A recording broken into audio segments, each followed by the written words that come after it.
All right, how's everybody doing? Hotep, hey, this is Michael Imhotep, founder of the African History Network, host of the African History Network show. I'm a talk show host, researcher, lecturer, writer, and historian. So it is Tuesday, April 27th, 2021, and we are live. Hope everybody's doing all right today.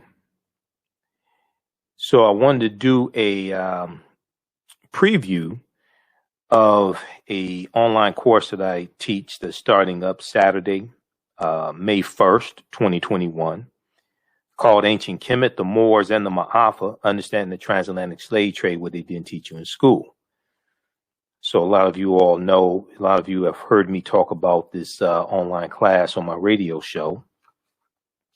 And we deal with thousands of years of history and what led up to the transatlantic slave trade taking place. So I'm going to do a preview right now of the content of the online course. All right. And we'll give you the information so you can register for it also. All right. So everybody share this broadcast on your social media platforms. Invite your friends to tune in as well. So this is a 9-week, 18-hour online course that I teach. And we deal with thousands of years of history, and we deal with what led up to the transatlantic slave trade taking place. Okay. So I do a PowerPoint presentation. We have book references, articles, video clips. And this time around, is going to meet on Saturdays, starting May 1st, 2021, 12 noon to 2 p.m. Eastern Standard Time. Okay. Ancient Kemet, the Moors, and the Maafa, Understanding the Transatlantic Slave Trade, what they didn't teach you in school. So this is a preview of this online course. So I want to bring up the PowerPoint presentation here. And I just finished teaching the class. We did it on Tuesdays, and it started in February for African American History Month. Okay. And this one here that starts up Saturday, May 1st. This is going to be revised. We're going to have some additional information in this class. Okay. All right. So this is a preview of Ancient Kemet, the Moors, and the Maafa, Understanding the Transatlantic Slave Trade, what they didn't teach you in school. And this class started as a 4-hour lecture, 4.5-hour lecture I did back in 2014. And it has evolved into a online class. All right. If you visit our website, AfricanHistoryNetwork.com, AfricanHistoryNetwork.com, you'll see the flyer here. And you can register there for the online course also. All right, let's continue. So here's some things that we deal with in the class. Now, this is a really important time, I think, to have this discussion and do this online class.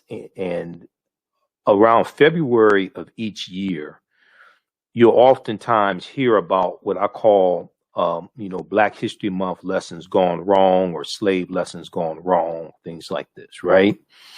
And oftentimes when you have things like mock slave reenactments in class, all these different types of exercises and teaching lessons that they'll have in different schools, it can be traumatizing for students, okay? There's an article from USA Today that came out March 2nd, 2021, from USA Today. And it's called Mock Slave Auctions, Racist Lessons, How U.S. History Class Often Traumatizes, Dehumanizes Black Students, okay? We're going to take a look at this quickly because this ties into why the online class is so important. And this ties into oftentimes misinformation that we get in school, or that our children get in school as well, dealing with our history. Okay. So this is from March 2nd, 2021, Mock Slave Auctions, racist lessons, how U.S. history class often traumatizes, dehumanizes students. We're just going to look at this briefly here. So it starts out talking about in a Mississippi middle school, an official at a Mississippi middle school apologized after eighth graders were asked to pretend they were enslaved people, including writing letters discussing their journey to America and the family they work with. Okay. During Black History Month in Florida, a high school teacher in Florida was suspended with pay after allegedly telling students slaves were not whipped by white people and that the N-word, which is a racist slur, just means ignorant. Then you had this incident in Tennessee in February 2020, where you had a teacher in the fourth grade. The teacher was teaching fourth grade students, and they used the Willie Lynch letter 1712, and Willie Lynch never historically existed. They used the Willie Lynch letter 1712 to teach about keeping black slaves under control. The Willie Lynch letter has been proven to be a fraud. Willie Lynch never historically existed. This article deals with all these different crazy incidents. And I have numerous articles over the past few years to talk about things like this. And one of the things this article deals with is a study from the Southern Poverty Law Center called Teaching Hard History, American Slavery. Teaching Hard History, American Slavery. And I use this study. This is one of the sources that I use in the online course that I teach. Teaching Hard History, American Slavery from the Southern Poverty Law Center. We'll talk about that a little bit in just a minute. But what this article, one of the things it says is such careless assignments and lessons can traumatize students, experts said. And they are just one example of how teachers in the U.S. have long struggled and failed to teach the complex history of slavery. How teachers in the U.S. have long struggled to teach the complex history of slavery. All right. Now, Kefferlin Brown, who's a professor of cultural studies and education at the University of Texas, Austin, and Kefferlin Brown is also talked about in the online course. In the study from the Southern Poverty Law Center.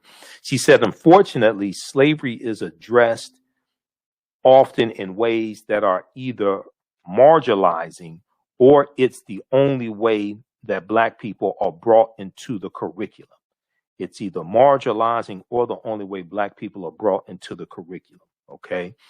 All right. So read the rest of this article here. They talk about some examples of African-American students being traumatized by slave lessons gone wrong, Black History Month lessons gone wrong. So I want to go back to the slide. How's everybody doing? Everybody share this broadcast on your social media platforms. And we'll post a link again so you can register for the online course. I want to go back to the PowerPoint presentation again. So at the very same time, we have a number of different things taking place. We have an attack on African-American history and African history. We have some Republican states that are trying to control in the state legislature what can be taught regarding history, what can be taught regarding slavery, social justice, things like this. There was an article from USA Today. Republican state lawmakers want to punish schools that teach the 1619 Project. So the 1619 Project from the New York Times. Now, you've heard me talk about the 1619 Project before. The 1619 Project does have some flaws in it. It's much better than the 1776 Project. Okay. It's much better than the 1776 Project, the commission that Donald Trump commissioned, and then they put out the 1619. They put out the 1776 report at whitehouse.gov. Luckily, Joe Biden took that nonsense down. Okay, but you have this fight taking place in the state legislatures attacking African American history, African history. If we look at this article here from USA Today, and also News1.com has one that's similar. Republican state lawmakers want to punish schools that teach the 1619 Project.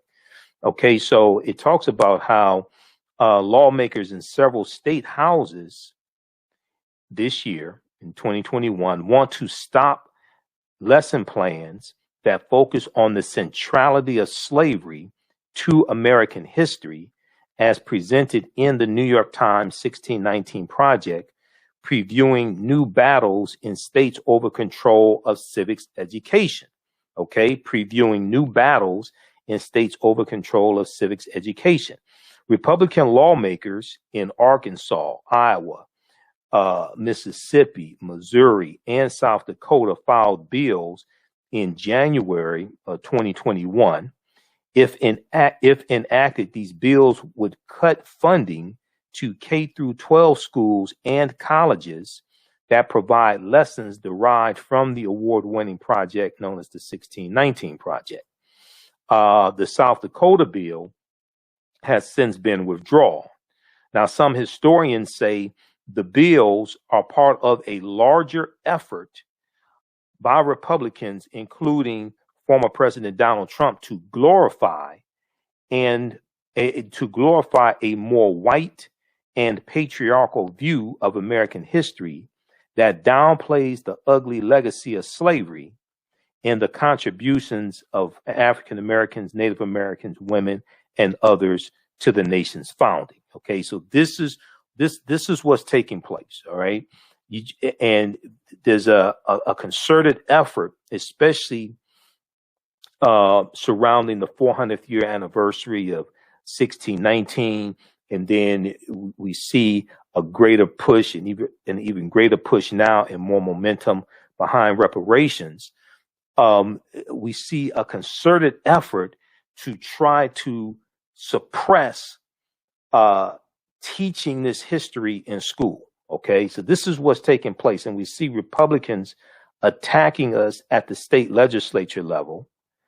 We saw Donald Trump attacking us at the federal level from the White House with the 1776 Project, for just one example, the 1776 Project. All right, I want to go back to the PowerPoint presentation here. Okay, so here's the cover of the study I was talking about, Teaching Hard History, American Slavery, Teaching Hard History, American Slavery from the Southern Poverty Law Center. And I found out about this study. There was an article from theatlantic.com. Okay, this is from, I think it was 2018 or 2019, but it's called What Kids Are Really Learning About Slavery. What Kids Are Really Learning About Slavery. A new report finds that the topic is often sentimentalized, it's often mistaught, and often sentimentalized, and students are alarmingly misinformed as a result. Students are alarmingly misinformed as a result. Okay. Now, the reason why this type of information is so important is because the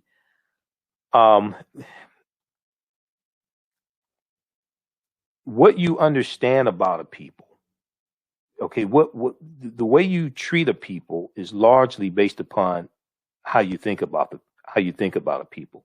How you think about a people is largely based upon what you've been taught about the people. What you've been taught about a group of people is largely based upon what you've read, seen, and heard about the people. Okay, and how people understand history influences the policies they support, the laws they support, who they elect into office, etc. This has wide-ranging impact. What happens when people are operating based upon a lie, when they think that the Confederacy was something that was good?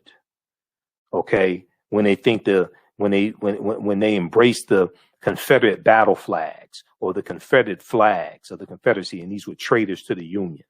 Okay, what happens when they have monuments erected to the Confederacy, and these were people who took up arms to maintain slavery and they were trying to overthrow the government. All right. I'm not talking about January 6th overthrow the government. I'm talking about back during the Civil War. Okay. January 6th, yeah, that was an insurrection. They're operating based upon misinformation as well.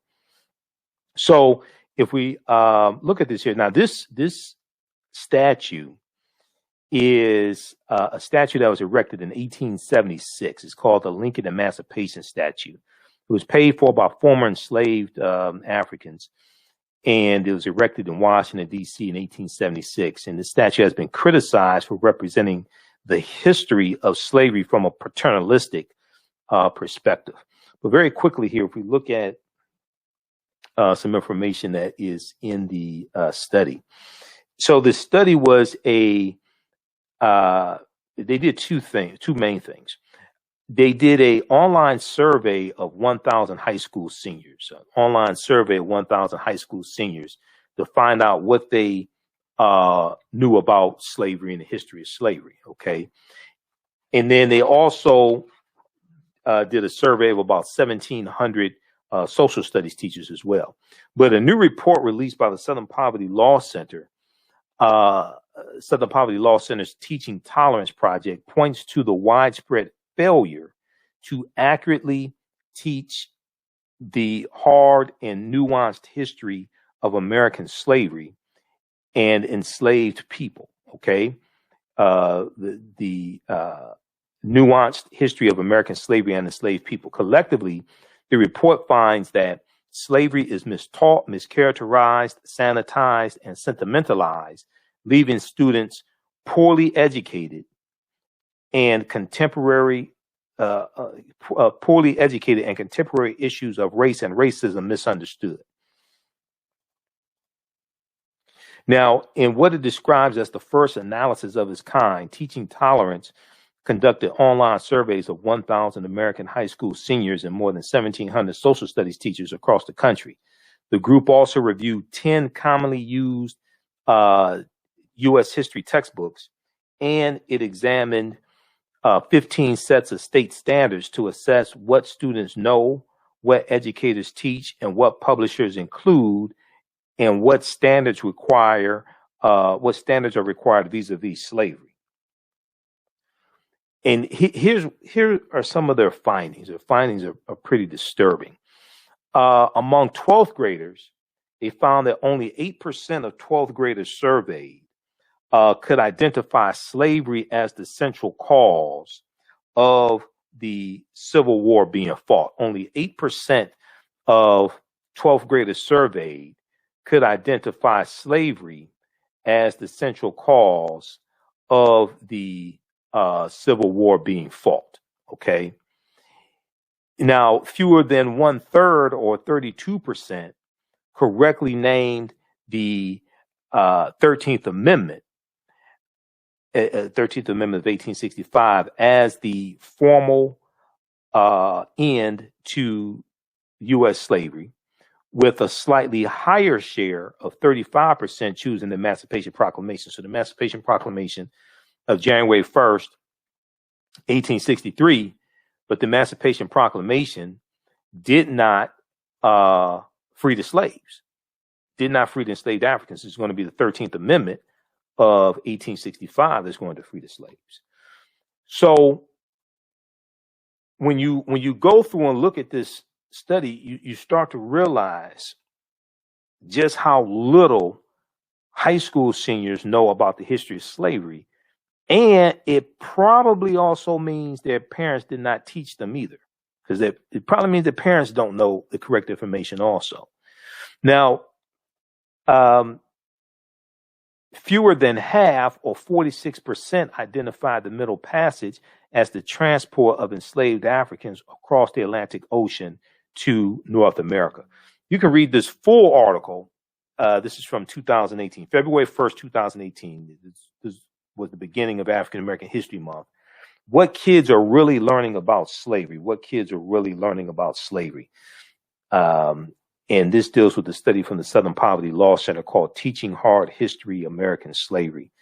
Now, when we go through and I read I've read a number of different studies over the years that talk about the benefits of our children learning their history, and the children and teenagers grow up to be adults as well.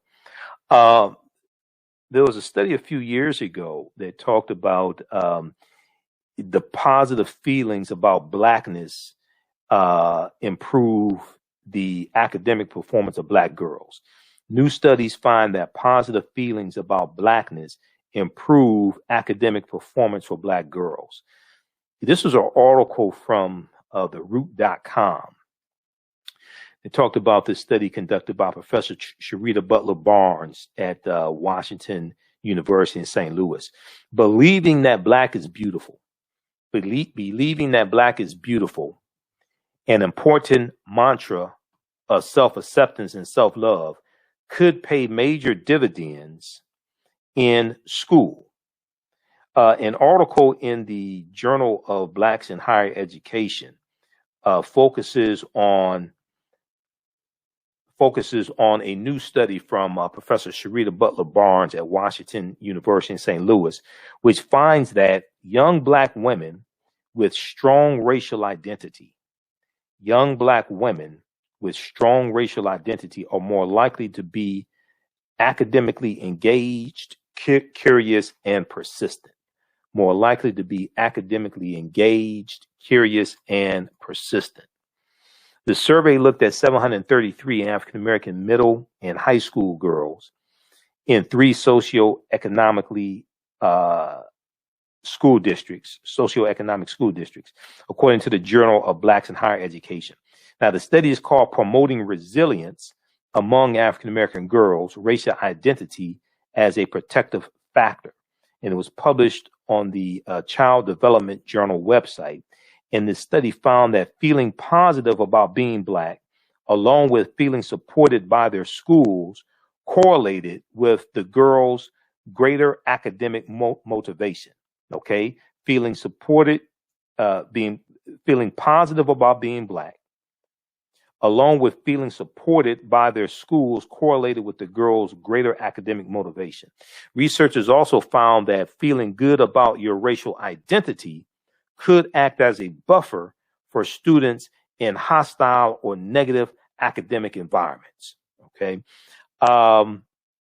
so check out this article from the root.com. New studies find that positive feelings about blackness improve academic performance for black girls. They went on to say persons of color who have an unhealthy racial identity, beliefs tend to perform lower in school and have more symptoms of depression.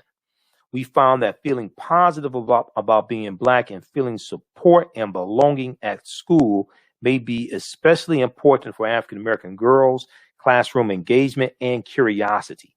Feeling connected to the school may also work together with racial identity attitudes to improve academic outcomes. All right, so if we look at some of the things that we cover in this 9-week online course that I teach, called Ancient Kemet, the Moors, and the Maafa, Understanding the Transatlantic Slave Trade, what they didn't teach you in school. Once again, it's a PowerPoint presentation. These are some of the slides.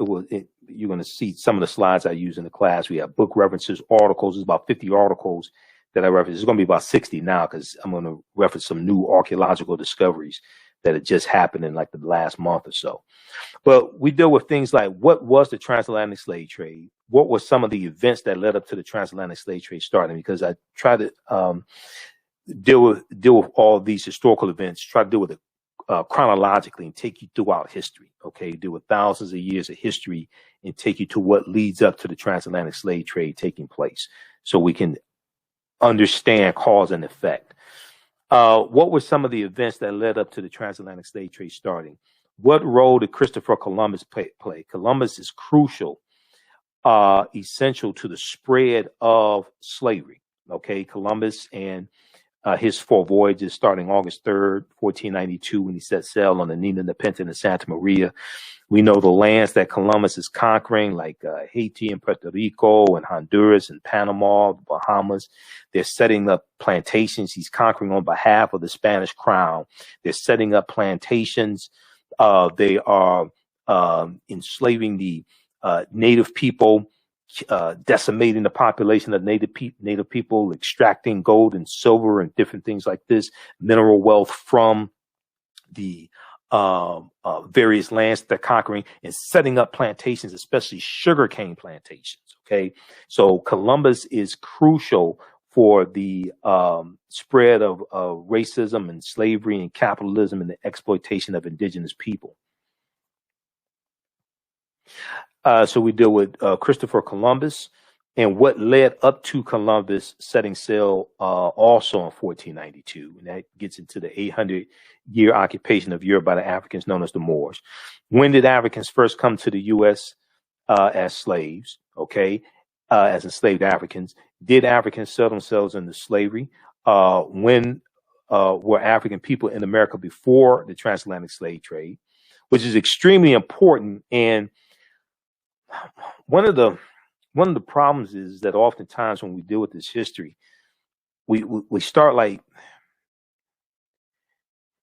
sometimes people think they're starting at the beginning. They'll start in like the mid 15th century, and they'll start like at what they think is the beginning of the transatlantic slave trade. So they'll start in 1441 with the Portuguese going into what today is Mauritania.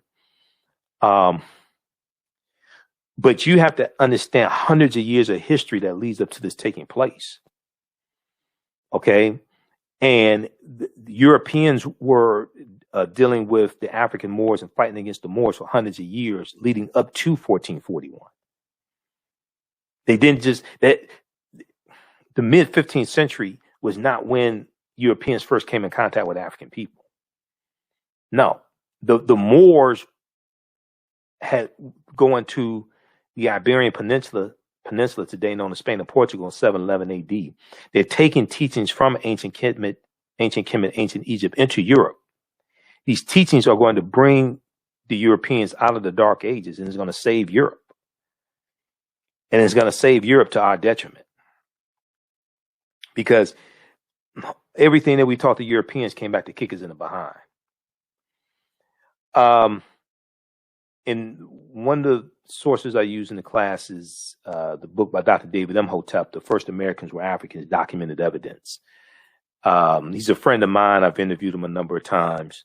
The First Americans Were Africans, Documented Evidence. Because what a lot of people don't know, and this is one of the problems with the whole 1619 story, when people think that African people first came to this land, August 20th, 1619, even though August 20th, 1619 did happen. And we just talked about that on a show a couple of days ago. Even though 1619 did happen, and it's important to understand that history, African people were in this land we call the United States of America going back tens of thousands of years ago. Okay, these were the Khoisan, and the Khoisan come from Southern Africa and have the oldest DNA on the planet. They're the ancestors to the Ainu and the Twa. They go all around the world, and they come to this land. Okay, we did not first come here conquered by Europeans, shackled in chains. And this is one of the problems with the way the history is taught. We teach our children that we first came to this land conquered by Europeans and shackled in chains. Even though the transatlantic slave trade did happen, I'm not saying it did not happen. I'm saying we have to understand like 50,000 years before it happened and understand that history.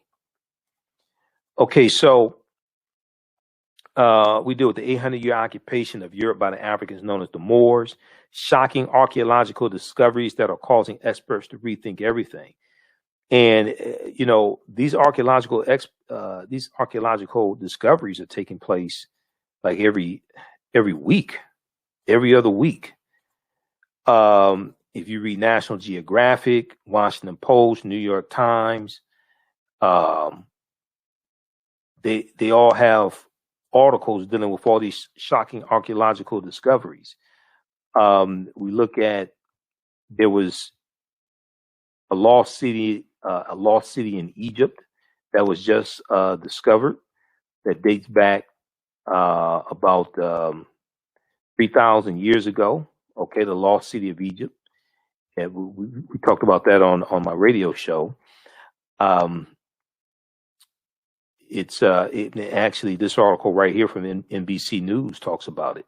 You can find some of these articles in like mainstream media sources. They'll talk about these archaeological discoveries. If we look at this, if we flip over here and look at this article right quick. Inside Egypt's 3,000 years old lost golden city. Inside Egypt's 3,000 year old lost golden city. This article is from April 10th, 2021. A lost golden city in Egypt dating back 3,400 years has been revealed in what is being called the most important discovery in the country since the tomb of King Tutankhamun in 1922. The city buried under sands near the modern city of Luxor for 3 millennia was uncovered in September 2020 by a team led by Egyptian archaeologist Zahi Hawass and was revealed to the world Thursday. Okay. Quote, this is amazing because actually we know a lot about tombs and afterlife, but now we discover a large city to tell us for the first time about the life of the people during the Golden Age. So these archaeological discoveries are taking place all the time. And what's happening is when you read about these discoveries, they tell you oftentimes this is causing us to have to rethink everything. They have to keep pushing the timelines back. Okay. Juvenile had a song back in like 1998, 99, back that thing up. When these archaeological discoveries take place, they keep having to back the timelines up. They keep having to back that thing up because when you read the articles, they'll tell you that, look, this is causing us to rethink everything. And this is causing us to realize that all this stuff is much older than we thought. So we'll deal with shocking archaeological discoveries that are causing experts to rethink everything. Insurance companies that took out insurance policies on not just slave ships, okay, but also enslaved Africans on the plantations as well. Okay, they took out insurance policies on enslaved Africans on the plantations also. We'll deal with Freemasonry, America, and the founding fathers. All right, because the foundation of Freemasonry are the teachings coming out of ancient Kemet, ancient Egypt, like the lodges out of ancient Kemet.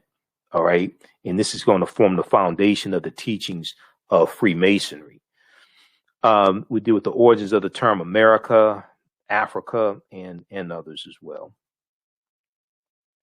The problem with slave movies, while we've been bombarded, especially a few years ago, may not be as much in like 2020, 2021, but especially a few years ago, there's a proliferation of slave movies, movies dealing with slavery. We deal with Osar, Osset, and Heru, or who the Greeks called Osiris, Isis, and Horus, and the origins of the Immaculate Conception story. Okay. One of my teachers, Professor Kaba Hiawatha Kamene, says to understand the existence of something, you must first understand the pre-existence of existence. So when we deal with the Helios Biblos, or the Holy Bible, and when you study the etymology of the word Helios Biblos, when you study the etymology of the word Holy Bible, it takes you back to Helios Biblos, which is Greek, which means sun book, S-U-N, the sun book. Okay. And this ties into astronomy. This ties into ancient African mythology and ancient African spiritual systems, all of this. But we're going to see the Immaculate Conception story is a story thousands of years old coming out of ancient Kemet, out of ancient Egypt. We see links to ancient Kemet in early Christianity, Freemasonry in America. We talk about the fake Willie Lynch letter of 1712 also. It's like I said, Willie Lynch never historically existed. Okay. This is Runoko Rashidi as well. I've interviewed Runoko a number of times. This is, and Runoko was brilliant. I used one of his books in my class dealing with the Black Star, the African presence in early Europe. Black Star, the African presence in early Europe. I used that in the class. Where's that book? Hold on. Black Star. This is Nile Valley Contributions to Civilization by Tony Browder. This is African People and European Holidays and Mental Genocide by Dr. Shaka Musa Barashango. You don't have to buy any of these books to follow along in class, but I use these for reference. Some books people may have at home on their shelves.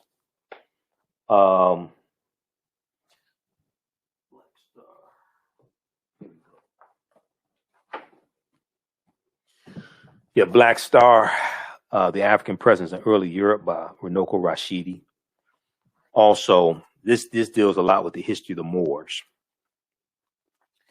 Also, Golden Age of the Moor, edited by Dr. Ivan Van Sertima. It's another book we use in the class, okay? These are deep, deep books. All right, now, this is Dr. David Imhotep. I've interviewed him a number of times. He's a friend of mine. He wrote the book, The First Americans Were Africans, Documented Evidence. His new book should be out very soon. He's trying to get the footnotes done. I just talked to him 2 weeks ago. This is the book here. This book deals with the African presence in the Americas, in South America, going back at least 56,000 years ago. And in this land we call the United States of America, going back at least 51,700 years ago. Okay.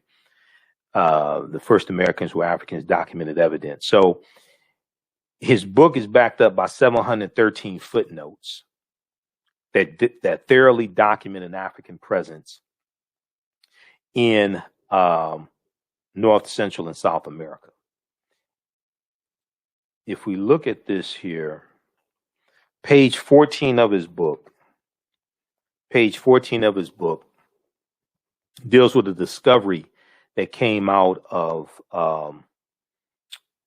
South Carolina, okay, Allendale County, South Carolina, in 2004. Allendale County, South Carolina in 2004. All right. On page 14 of his book, they talk about this evidence of an African presence that dates back at least 51,700 years ago. Okay. And this discovery was made by Dr. Albert Goodyear. Dr. Albert Goodyear is an archaeologist at the University of South Carolina. And he discovered, he and his archaeological team, they discovered 13 types of evidence that document an African presence in South Carolina dating back at least 51,700 years ago. They found artifacts, architecture, campsites, carvings, Egyptian writings, footprints in lava, genetic M17D haploid groups dealing with DNA and genetics, linguistics, paintings, skulls, skeletons, structures, and tools. They found 13 different types of evidence thoroughly documenting an African presence in South Carolina dating back at least 51,700 years ago. These were the Khoisan. The Khoisan have the oldest DNA on the planet. Even the Genome Project documented the Khoisan as having the oldest DNA on the planet. And they come from Southern Africa. They spoke in cliques, the click language, and they go all around the world. Okay, these are the short stature people, the short stature Africans. Now, this is an article from ScienceDaily.com. ScienceDaily.com is a scientific website. They have scientific discoveries there. This is an article from November 8th, 2004. November 8th, 2004. This is 17 years ago. The name of this article was New Evidence Puts Man in North America 50,000 years ago. New evidence puts man in North America 50,000 years ago. Now, you can go read this article. See, you don't have to believe a word that I say. Proper documentation ends all conversation. You don't have to believe a word that I say. Okay? I give you these sources. You can research this for yourself. You don't have to believe me. When you read this article, this is a summary of what the article says. This is not my summary. This is the summary from ScienceDaily.com. Now, this is a picture of Dr. Albert Goodyear. Dr. Albert Goodyear is a white man. And in the online class, I'm going to deal with a number of different archaeological discoveries that have happened over the past few years that is just totally mind-blowing, and show how all this stuff is much older than what we've been taught. This is why, this whole thing with 1619, it did happen in Virginia. That did happen. Those 20 and odd Africans on the White Lion English pirate ship, because it wasn't even a slave ship. That was a pirate ship. Those Africans were originally from Angola, and they were on a Portuguese slave ship called the San Juan Batista. And the San Juan Batista gets hijacked by English pirates around Veracruz, Mexico, and about 50 Africans, between 50 to 60 Africans, are put on two English pirate ships called the White Lion and the Treasurer. The White Lion and the Treasurer are going to come into Point Comfort in Virginia. The White Lion comes in first, and is about 20 and odd Africans on the White Lion English pirate ship that are going to be exchanged for food and water and supplies, August 20th, 1619. But there were Africans in this land tens of thousands of years before that. And the Spanish were taking Africans into the territory we call South Carolina and Georgia in 1526. That's 93 years before 1619. So this is why we have to understand the chronology and understand that this was our land stolen from us also. Okay? African people were in this land we call the United States of America even before Native Americans came into existence.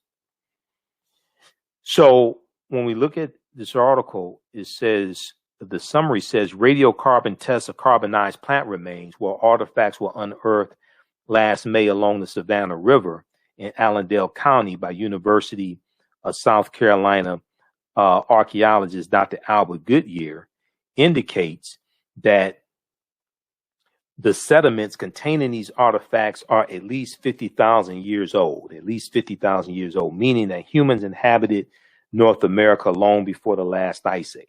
Okay. Well, who were these humans? 50,000 years ago, that's before Native Americans come into existence. These were African people. And when you study African people, you're going to see that you'll see all the different species of African people. Australopithecus afarensis, which is Lucy or Dinknesh, dates back about 3.2 million years ago. Homo erectus, Homo habilis, all the different species of humans, you're going to see African people, all those different species. One thing Dr. David Imhotep told me is that he said, when it comes to Native Americans, you won't find remains of Native Americans older than Homo sapiens, than modern man. But for African people, you're gonna see there were all those species, okay? Because we were in existence then. All right, let's continue here. This is a discovery here. There's a video clip of interview that Dr. David Imhotep did with WKRP in Cincinnati, Channel 5. And he talks about this discovery here out of on the Greek island of Crete. This is an article from the New York Times from February 2010. On Crete, new evidence of very ancient mariners. On Crete, new evidence of very ancient mariners. This is from the New York Times. Here's a synopsis of what this article says about this archaeological discovery. It talks about how stone tools found on the Greek island of Crete over the course of 2 summers, archaeologists say are at least 130,000 years old, which is considered strong evidence for the earliest known seafaring in the Mediterranean and calls for rethinking the maritime capabilities of pre-human cultures.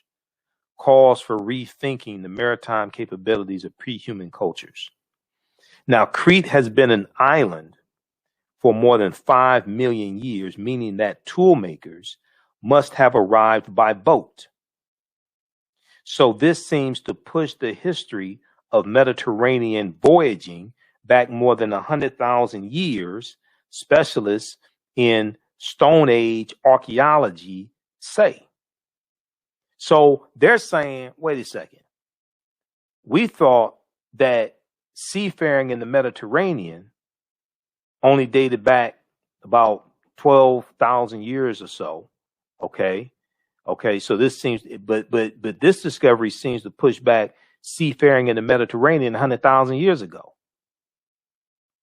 Previous artifact discoveries has shown people reaching Cyprus, a few other Greek islands, and possibly Sardinia no earlier than 10,000, 12,000 years ago. They're saying, wait a second, we had to back that thing up. They're saying, hold on. People were involved in seafaring 100,000 years ago. We're going to have to push the timelines back. We're going to have to rethink this whole thing. Crete has been an island for more than 5 million years.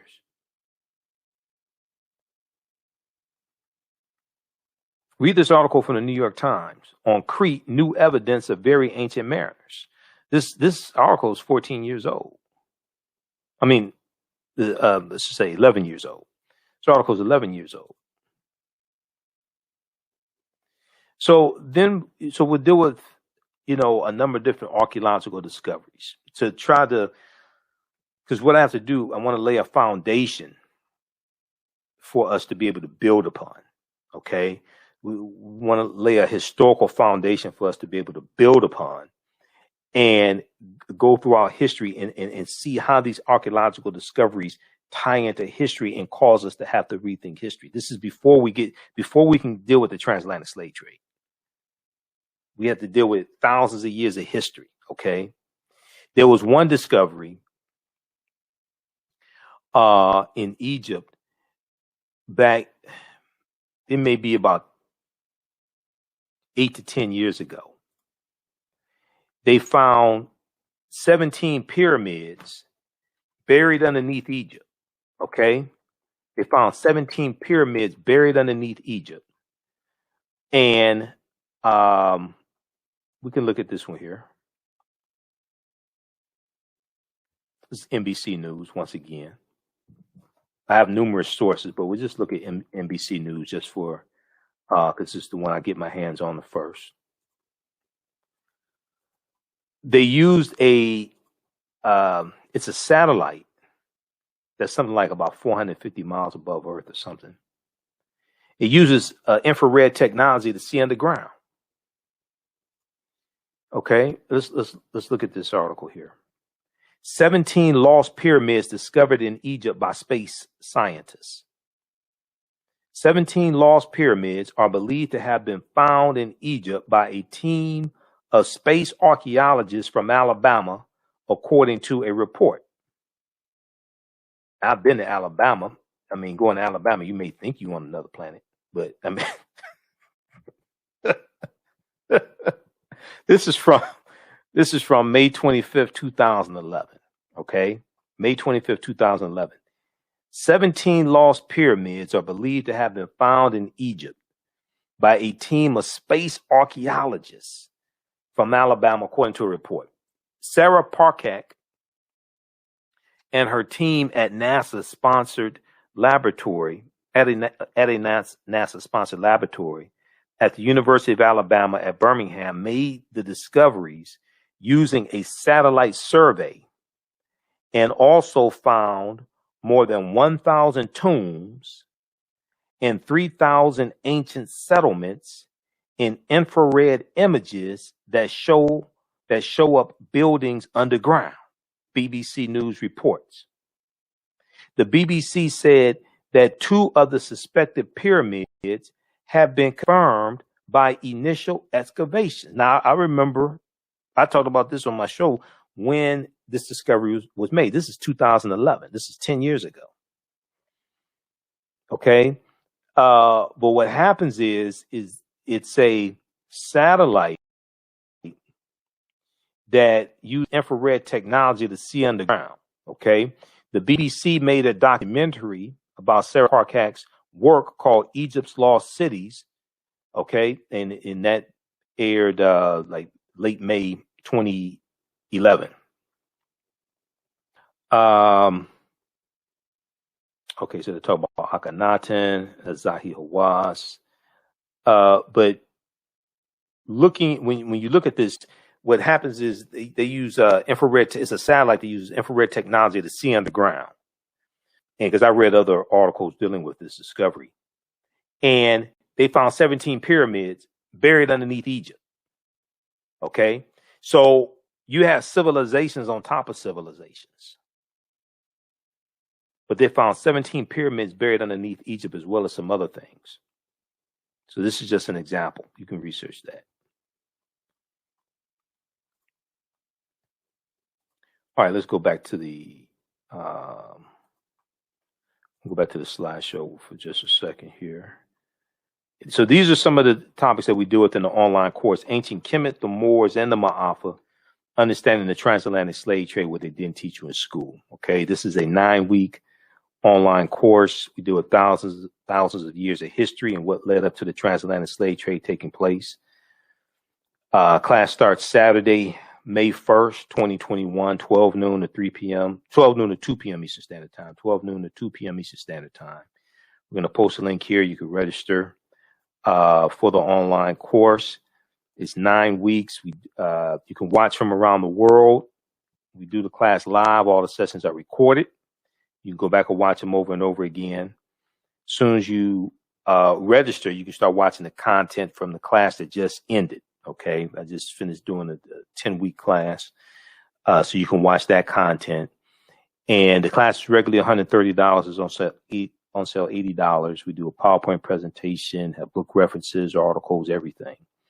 So it's a ton of information that you're going to get. Let's go back to this here. And then also you can visit our website, AfricanHistoryNetwork.com, AfricanHistoryNetwork.com. We have the information at our website, AfricanHistoryNetwork.com also. Okay.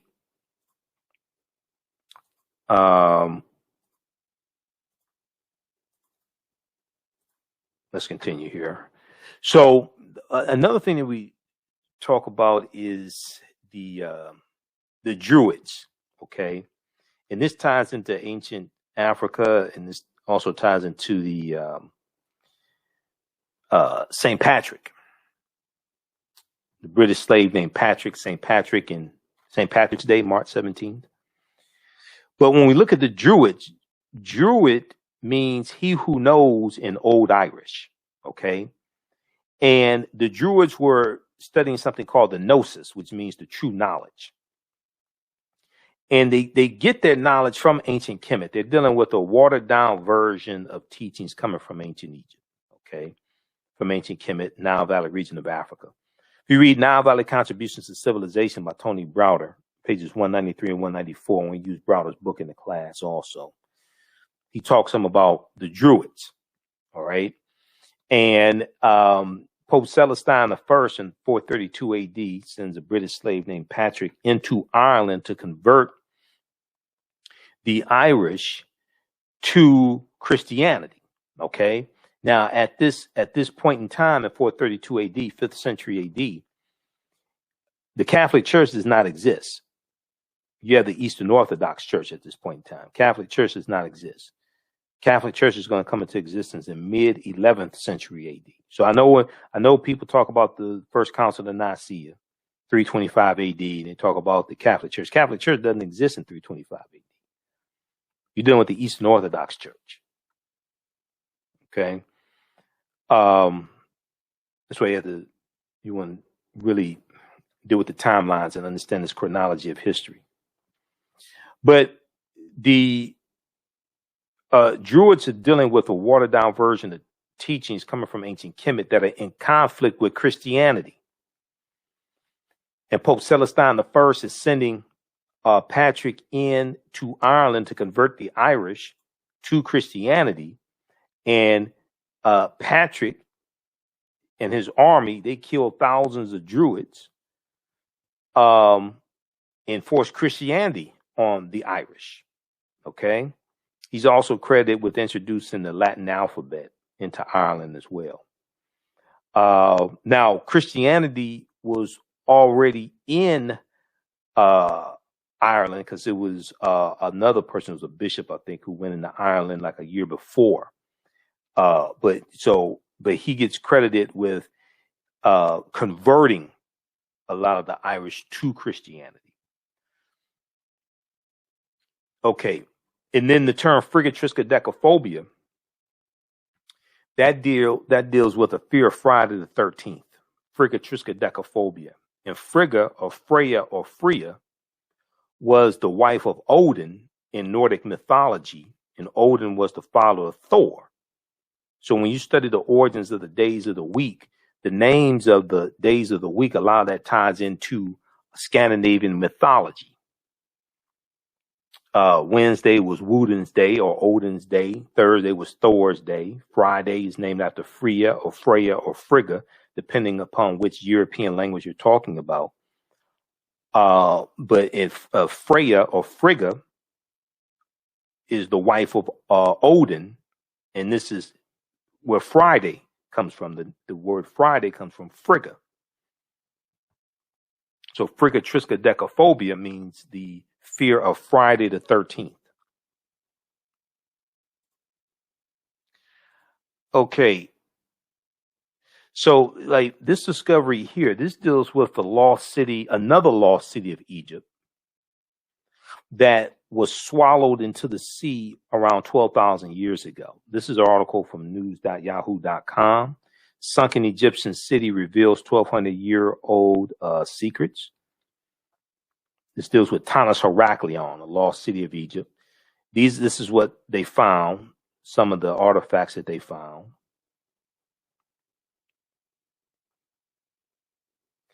This deals with the 3,000-year-old lost city of Egypt that was just discovered, lost golden city. Okay, this article is from face-to-faceafrica.com, April 9th, 2021. A look at the 3,000-year-old lost golden city that has just been discovered in Egypt. Okay, so we'll deal with archaeological discoveries. And then we'll look at, when we talk about the transatlantic slave trade, there are four main things that I talk about. We look at the human capital taken out of Africa, but it was more than just human capital that was taken out of Africa. There was also the Africans had intellectual capital. Okay, we were physicians, we were doctors, we were lawyers, we were teachers, we were working with agriculture, we were working with animals. We're blacksmiths, we're working in the skilled trades. We have all different types of skill sets. We're engineers. And this intellectual capital is going to create a massive brain drain on Africa as well. And is going to benefit the quote unquote new world that they're being taken to. We talk about the natural resources, mineral wealth extracted out of Africa, and also the technology taken out of Africa as well. The ways of doing things, the technology taken out of Africa also. This is Dr. John Henrik Clarke. Dr. John Henrik Clarke said all history is a current event. Everything that's ever happened continues to happen in some shape, form, or fashion.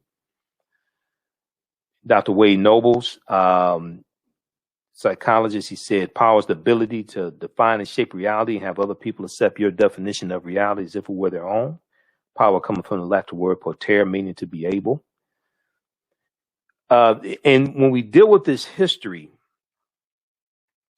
it's important to understand what African people lost or what has been greatly suppressed. It's not just the history, it's African culture. Okay, culture deals with your traditions, your spiritual systems, your art, your music, your dance, your folklore, mythology, cosmology. Cosmology deals with understanding the universe as an orderly system, which comes out of a cultural paradigm. It deals with your language, your educational system. It deals with your cosmology, your cosmogony. You have cosmology and cosmogony. Cosmogony deals with understanding the universe, understanding the origins of the universe from your cultural paradigm also. Now, culture acts as an immune system, which keeps foreign elements from coming in and attacking you, as Dr. Marimba Ani, who wrote Yorugu, an African-centered critique of European cultural thought and behavior, correctly teaches us. Culture is the glue or cohesiveness that binds a people together and tells them the only way that they will survive is through self-reliance and working together. And this is why the number one employer of every ethnic group in America are their own people, except for African Americans. Now, this doesn't mean that they don't have government help. They all have help from the government. Okay, politics is the legal distribution of scarce wealth, power, and resources, and the writing of laws, statutes, ordinances, amendments, and treaties, their adoption, interpretation, and enforcement. They all have some type of help from the government. All right, but they use their history and culture to fight for scarce wealth, power, and resources. And the people's history and culture and their language, this helps bind them together. Okay, this helps draw them together. So we've largely been stripped of all of that because of the enslavement process. All right, let's continue. So we'll talk about, we deal with the 800-year occupation of Europe by the Africans known as the Moors, and talk about the Moors losing control of their last stronghold, Granada in Spain, January 2nd, 1492. And this right here is like really, really critical. When we look at Egypt of the West and we deal with Freemasonry and we deal with these teachings coming to this land that we call the United States of America. Okay, I'm not talking about tens of thousands of years ago, but we're talking in the 1600s. So when we look at the Washington Monument is an ancient African symbol called a tekken, an ancient African symbol called a tekken. And we see the tekken in ancient Kemet, and there's still a few there today in Egypt. There's about 12 of them or so in Egypt. But it was a symbol of resurrection coming from the story of Asar, Set, and Heru. Okay, who the Greeks called Osiris, Isis, and Horus. All right, how's everybody doing? How you all like this type of information? When we look at Freemasonry, okay, and I reference Egypt on the Potomac by Tony Browder. That's another book that we use in the class. Egypt on the Potomac by Tony Browder. And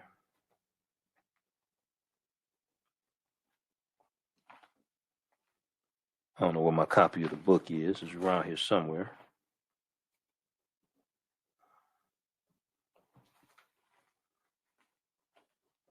I'm seeing every other book right now. Hold on, where's Egypt on the Potomac? I've got it here. Got now about the contributions to civilization. Oh, here it is right here. Egypt on the Potomac. You got How Europe Underdeveloped Africa by Walter Rodney. Crucial book. Okay, we don't talk about this one in the class. I don't think we're going to talk about this one in the class this time around. There's so much information already to cover. But Egypt on the Potomac by Tony Browder. Okay. So if we look at Freemasonry and we look at pages 18 and 32, the word Mason is derived from the Latin words mass and sun. The Latin words mass and sun. Mason means child of light and expresses the desire to pursue light, which is a metaphor for the sun. Okay. Which symbolizes knowledge. Okay. So throughout history, light was a metaphor for knowledge, okay, and darkness was a metaphor for ignorance, right? Now, the term child of light or sons and daughters of light was first used to identify students who had identified 42 years of study in the temples of ancient Kemet. Many Masonic temples were modeled after the temples of ancient Kemet, places where light or knowledge was imparted in a series of steps or degrees. So when you go to a institution of higher learning or a liberal arts college and you get your credentials in a series of degrees, okay? Bachelor's degree, associate's degree, bachelor's degree, master's degree, PhD, etc. Okay, this is where this concept comes from. Then when you read, and I just saw the book, okay, by George G.M. Stolen Legacy by George G.M. James, he talks about the seven liberal arts. And he talks about the trivium and the quadrivium, okay? And he talks about the rhetoric and the logic and things like this, the seven liberal arts. All this goes back to the Nile Valley region of Africa. This is where all this comes from. So 50 of the 56 signers of the Declaration of Independence were Freemasons. 13 of the 39 signers of the U.S. Constitution were Freemasons. 4 of the first 5 presidents were Freemasons as well. You read page 18 of Egypt on the Potomac. Browder breaks this down. But they're dealing with a watered-down version, once again, of teachings coming from ancient Kemet. But what happens is the Moors are taking these teachings into Europe. And you're going to have a group that's going to be known as the Knights Templar that are going to be formed in 1118 AD during the Second Crusades. 1118 AD, the Knights Templar. The Knights Templar are studying the teachings from the Moors, these Africans. They're studying these teachings because when the Moors go into Europe, 85, 90% of Europeans are illiterate. And these teachings are going to bring Europe out of the Dark Ages. The next stage that Europe is going to go into the early 1500s is called the Renaissance era. The Renaissance era. And the Renaissance era means it deals with the era of enlightenment. Light. L-I-G-H-T. Enlightenment. They're coming out of the Dark Ages. Darkness meaning ignorance. And they're going into the Renaissance age of enlightenment. Light meaning knowledge.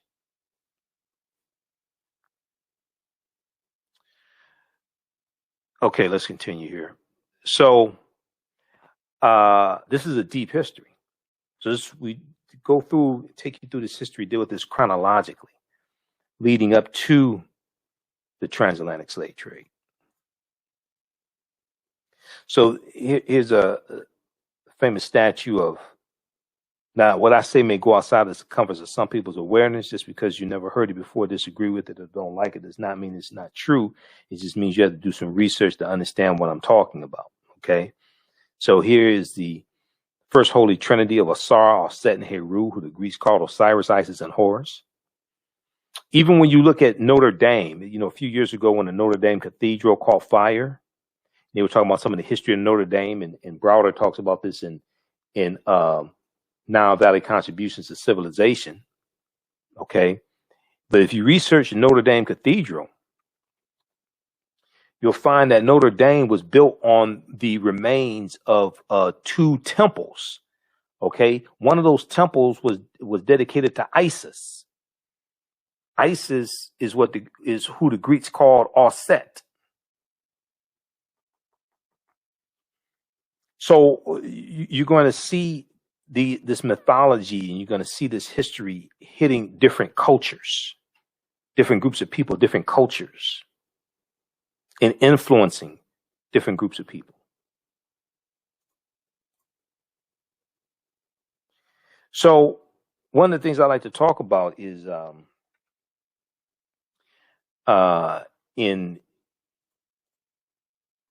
you have the secrets of Isis. The secrets of Isis.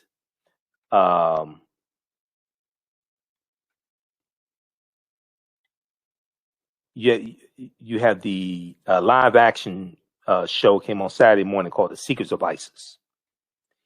And The Secrets of Isis was the superhero Isis from DC Comics. And when you watch the show, and I saw it a few years ago on Hulu, when you watch the show, it talked about how Isis got her powers from ancient Egypt. And they talk about the daughters of Hathor and all this stuff. You watch the beginning of it, man. They talk about all this ancient Egyptian stuff in the TV show. Now, watching it in the 70s, I used to watch the show in the 70s when it came on. It used to be the Shazam and Isis hour. The Shazam and Isis hour on Saturday mornings, CBS, 11 a.m. Eastern Standard Time. The Shazam and Isis hour. I still have comic books from like the 70s that in the comic books they would advertise all these shows for Saturday morning. This before we didn't have the comedy. We didn't have like the cartoon channel, all that stuff. We didn't have that. Okay, so Saturday morning, that's when all the cartoons came on. Okay, and all the new cartoons, the Super Friends, and all the cartoons that we watched back then, Mighty Mouse or whatever the hell it was, right? So the Shazam and Isis hour was a live action show. And they had this white woman who was Isis, and she had all these superpowers. But at the time, we didn't know that she was a copy of an African woman out of ancient Kemetic mythology. This is where they were getting it from. And we're sitting there mesmerized, and you got this, attractive white woman doing all this supernatural stuff, and they were getting it from our culture. So from the statue that you see here, this is all set with the baby Heru. Okay, and Heru was born of a virgin birth on December 25th to the Virgin Auset. And from the story of Asar, Auset, and Heru, you get the Black Madonna and Child, which Europeans are worshiping for hundreds of years throughout Europe. And you still have statues of the Black Madonna and Child right now in like Poland and Italy and Czechoslovakia and Russia. They were worshiping African people. Then you have to wonder what the hell happened. To be honest with you, if we look at how African American women are treated today, especially in negative corporate control hip hop, I mean, hundreds of years ago, Europeans, they were idolizing African people. Hundreds of years ago, when you have the worship of the Black Madonna and Child, things like this, I mean, Europeans were idolizing African people. You have to ask what happened.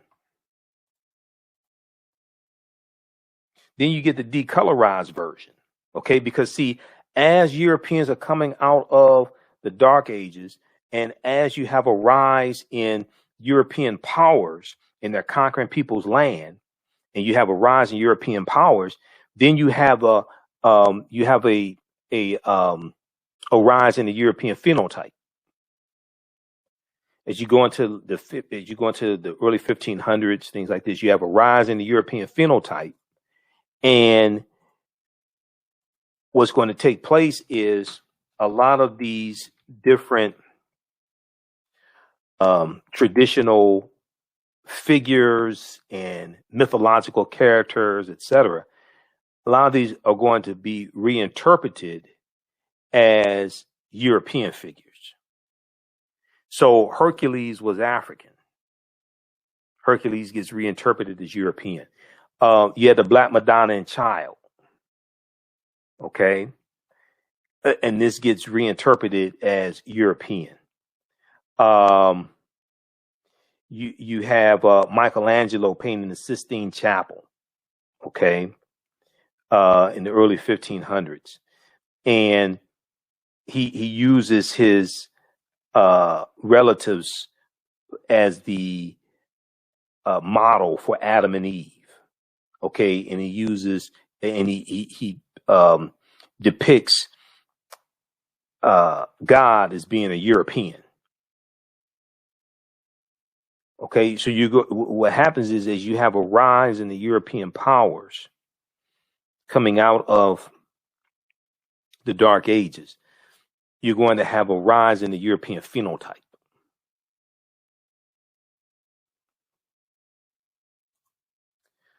Okay, so let's continue. So we're going to wrap this up. So we do a why December 25th. Why Christmas is celebrated on December 25th, because nowhere, now this may go outside the circumference of some people's awareness. Just because you never heard it before or disagree with it does not mean it's not true. Just means you have to do some research to understand what I'm talking about. Nowhere in the biblical text does it mention the celebration of Christmas. Nowhere in the biblical text does it mention that Jesus the Christ was born on December 25th. And also the letter J wasn't created till the year 1630 AD. So when you look up the word Jesus in the dictionary, it takes you back to Yeshua, which is Hebrew, because the letter J is derived from the letter I, and the letter J didn't exist in first, second century AD. The letter J didn't exist.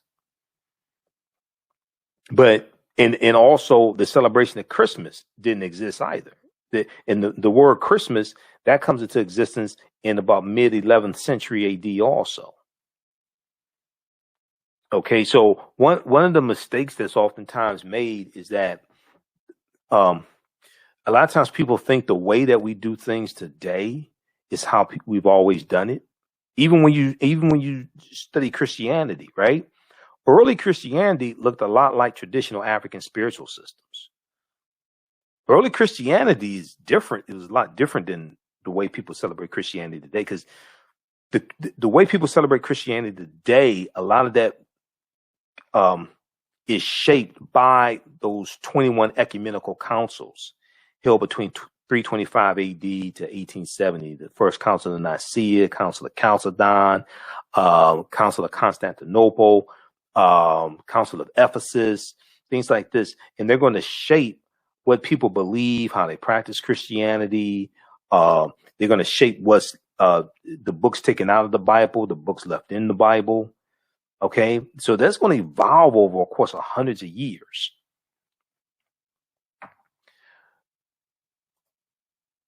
Okay, so we deal with why Christmas is celebrated on December 25th. This ties into all this history in astronomy and the winter solstice and ancient Kemet, ancient Africa, things like this. So we do a ton of history in this class. All right. This is Dr. Carter G. Woodson as well, who wrote The Miseducation of the Negro and co-founder of the Association for the Study of Negro Life and History, September 9th, 1915, creator of Negro History Week in 1926, okay, which became Black History Month in 1976 and is now African American History Month. All right, so this is just a brief overview of the 9-week, 18-hour online course that I teach called Ancient Kemet, the Moors, and the Maafa, Understanding the Transatlantic Slave Trade, what they didn't teach you in school. Okay. We know that Dr. Francis Cress Wilson and Neely Fuller correctly taught us if you do not understand European white supremacy and racism, what it is and how it works, everything else that you think that you understand will totally confuse you. Everything else that you think that you understand will totally confuse you. And I knew Dr. Wilson. I interviewed the sister 3 times on my radio show. So, that was a brilliant sister right there. And then here's a famous book, The ISIS Papers, The Keys to the Colors. One of my teachers, Dr. Leonard Jeffries, and my other teacher, Professor James Small. Okay, they're good friends. But Dr. J and Professor James Small, when they teach, they talk about the pyramid principle. And here we see Her Imhotep, or the Sphinx, in the Pyramid of Khafre at Giza. And they talk about the pyramid principle. So a pyramid has 3 sides, and the foundation is African history and culture. Okay, this gives us our VIPs, our values, our interests, and our principles. African history and culture gives us our VIPs, our values, our interests, and our principles. This gives us a cultural paradigm that we see reality through. And our values, our interests, and our principles, this influences 2 sides of the pyramid, economic empowerment and political empowerment. Okay. So this is why this information is so important. This influences our economic empowerment, how we engage in economics, and influences our political empowerment and our understanding of politics. And understanding that politics is the legal distribution of scarce wealth, power, and resources, and the writing of laws, statutes, ordinances, amendments, and treaties, their adoption, interpretation, and enforcement. We have to have a synthesis of all 3 of these. It's not just African history and culture. It's understanding the economic empowerment, especially the concept of the cooperatives and cooperative economics. Okay, so we have to have a synthesis of all 3 of these. And Dr. Leonard Jeffries correctly teaches us whoever controls the images controls your self-esteem, your self-respect, and self-development. Whoever controls the history controls the vision.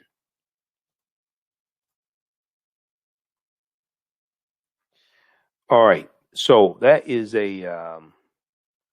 that's just a brief overview of some of the information that we cover in the online course that I teach called Ancient Kemet, the Moors, and the Maafa, Understanding the Transatlantic Slave Trade, what they didn't teach you in school. Okay, so this is a 9-week, 18-hour online course that I teach. We do the class live. It's going to be on Saturdays. It starts May 1st, 2021, 12 noon to 2 p.m. Eastern Standard Time. Okay, 12 noon to 2 p.m. Eastern Standard Time. And we posted the link here, but when you go to our website, AfricanHistoryNetwork.com, right on the home page, it has the information for the online class. And you scroll down, it has information for my radio show. I'm on Sundays, 9 p.m. Well, I'm on Monday through Friday, 11 p.m. to midnight Eastern Standard Time, and Sundays, 9 p.m. to 11 p.m. Eastern Standard Time. On 9-10 a.m., the Superstation WFDF in Detroit. We also broadcast on our Facebook fan page, the African History Network, and my YouTube channel, Michael Imhotep. You could click here to listen to audio podcasts on my shows. Click here to read articles. This is the episode of my show from March 15, 2021, the day after the Grammys. I talked about Megan Thee Stallion and Cardi B performing WAP in negative corporate controlled hip hop. We have information for the online course here. We have a flyer here about it as well. Click on register here, takes you to the next page. Click right here to enroll. Class is regularly $130. It's on sale $80. As soon as you register, you can start watching the content. You can start, watch the class that just ended about a week or so ago. You can watch that, and then you'll be ready for class starting up Saturday, May 1st, 12 noon Eastern Standard Time. Once again, we do the classes live. You can ask questions during the class. We have a live text chat. We do the classes live, but all the sessions are recorded. So you go back and watch them over and over again. Okay. You want to, if you have like an advanced cell phone, you may be able to watch the class on your cell phone, on your smartphone. Usually a computer or tablet is better. Some people have a more advanced phone. You may have an iPhone or something like that. You can watch. But the browser that works best is Google Chrome. Google Chrome is the browser that works best to view the class also. Okay, just so people know. All right, so you can register for our online course. Be sure to listen to watch my show Monday through Friday and on Sundays. And follow us on our Facebook fan page, The African History Network, The African History Network. Turn on live notifications so you know when we go live. Okay. Also, if you like this type of information, you want to support the African History Network, you can support us $ the AHN Show through Cash App, $ the AHN Show through Cash App, also through PayPal, paypal.me/the AHN Show, paypal.me/the AHN Show, or at our website, AfricanHistoryNetwork.com. And then all my DVD lectures are available at our website, digital downloads, all that's at our website, AfricanHistoryNetwork.com. Okay. All right. Well, look, hopefully you like this type of information. I'm going to get out of here. Remember, right now is correct. Wrong behavior is not over till we win. Wakanda forever. And we'll